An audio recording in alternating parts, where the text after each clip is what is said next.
Hi everybody, welcome to Raw Inspired Living. My name is Kelly and I'm so grateful to have you here.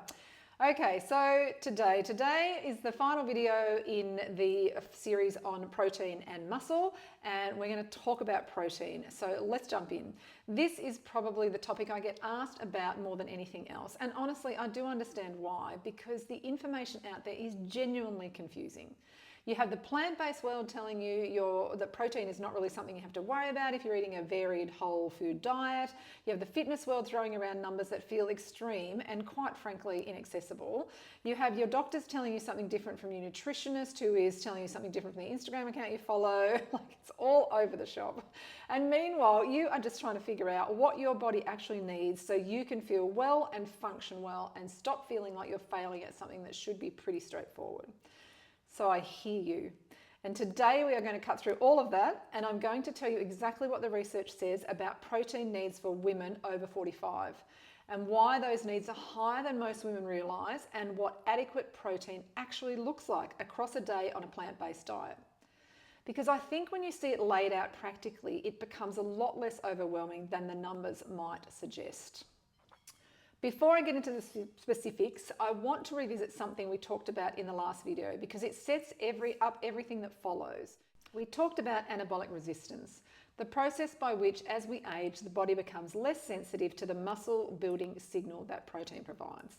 So in a younger body, a moderate amount of protein at a meal is enough to stimulate protein synthesis at a robust level. In a midlife body, you need more protein per meal to produce the same response. Your body has not really become less capable, it has just become less sensitive to the signal.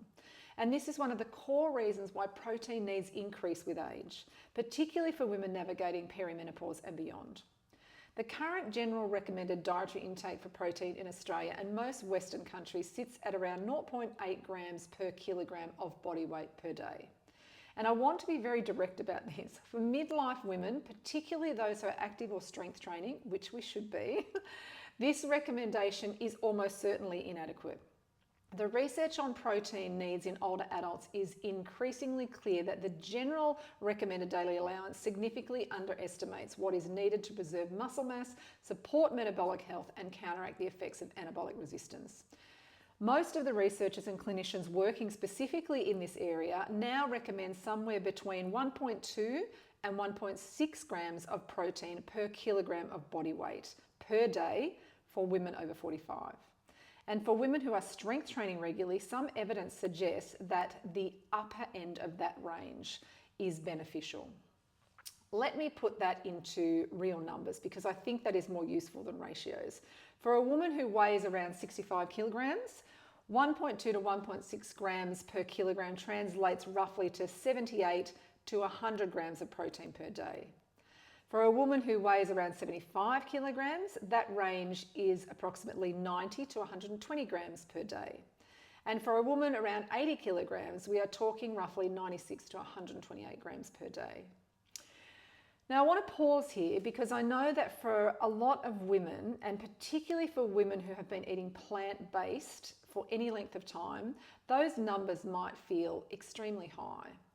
And I want to address that directly because the most common response I get when I share these numbers is some version of, I had no idea I was eating that little protein. Not that I don't want to eat that much, it's just genuine surprise that the gap exists.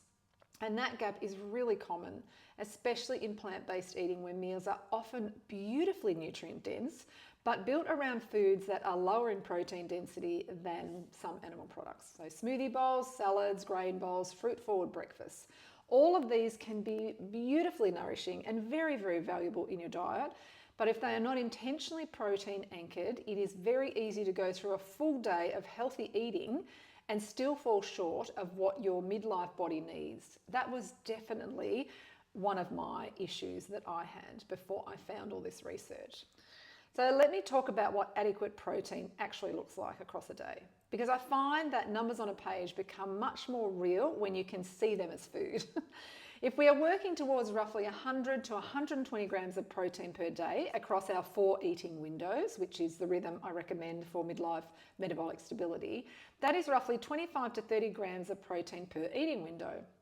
So what does 25 to 30 grams of plant-based protein look like at a meal? A good quality plant protein shake or smoothie with 1 to 2 scoops of protein powder will typically give you somewhere between 20 and 40 grams, depending on the product.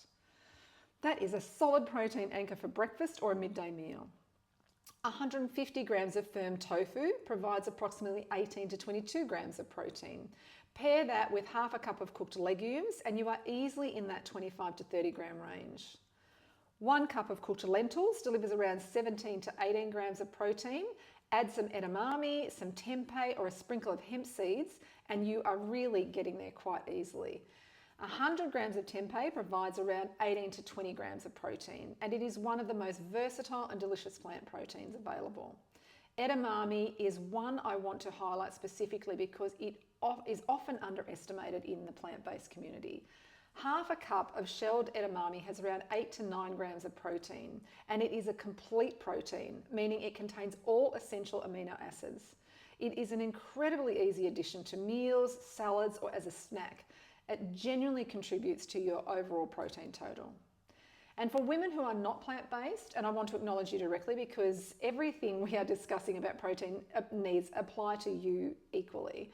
You will reach these targets through eggs, fish, chicken, and other animal proteins. Just be conscious of eggs though. Eggs are a lot lower in protein than you think, so you do need to eat more of them to get your protein in that window of your 4 meals. But the principle is the same. Protein needs to be intentional and it needs to be present at every meal. Now, I also want to talk about protein distribution because this is something the research is quite clear on and it tends to get less attention than the total daily intake. Spreading your protein across the day is more effective for muscle protein synthesis than eating the same total amount concentrated in 1 or 2 meals.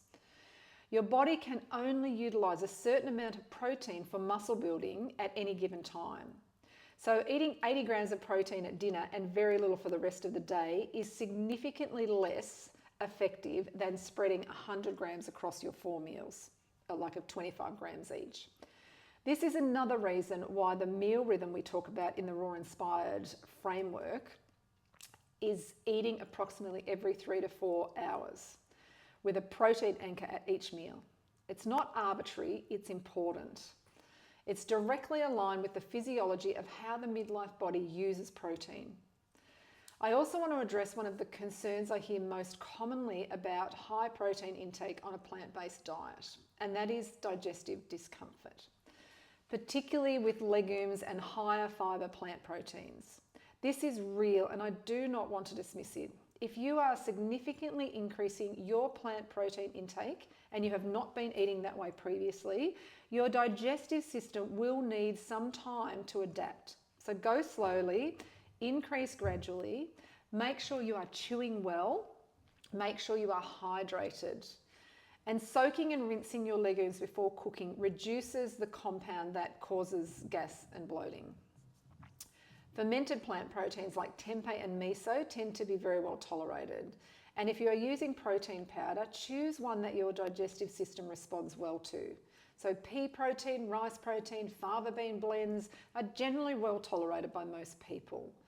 The discomfort is usually transitional and it resolves as your digestive system adjusts. So don't think, oh, I can't eat chickpeas, they just make me gassy. That's an adjustment, right? Chickpeas and legumes, they're amazing. So just stick with it. What I want to leave this video with is this.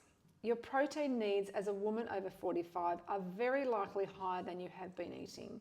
It's not a judgment, it's simply a fact about the physiology of midlife, about anabolic resistance, about what it takes to preserve muscle and support metabolic health in a changing hormonal environment. Meeting those needs is one of the most direct, most evidence-based things you can do for your energy, your body composition, your blood sugar stability, your strength, and your long-term vitality. It is not about eating in a way that feels obsessive or complicated. It is about being intentional, about anchoring every meal with protein, about understanding what your body actually needs right now in this stage of its life, especially if you're already dealing with some type of insulin resistance, and then nourishing it accordingly. So that is what the Rawly Inspired membership is built to help you do. Inside the membership, we work through this in a structured, supported way.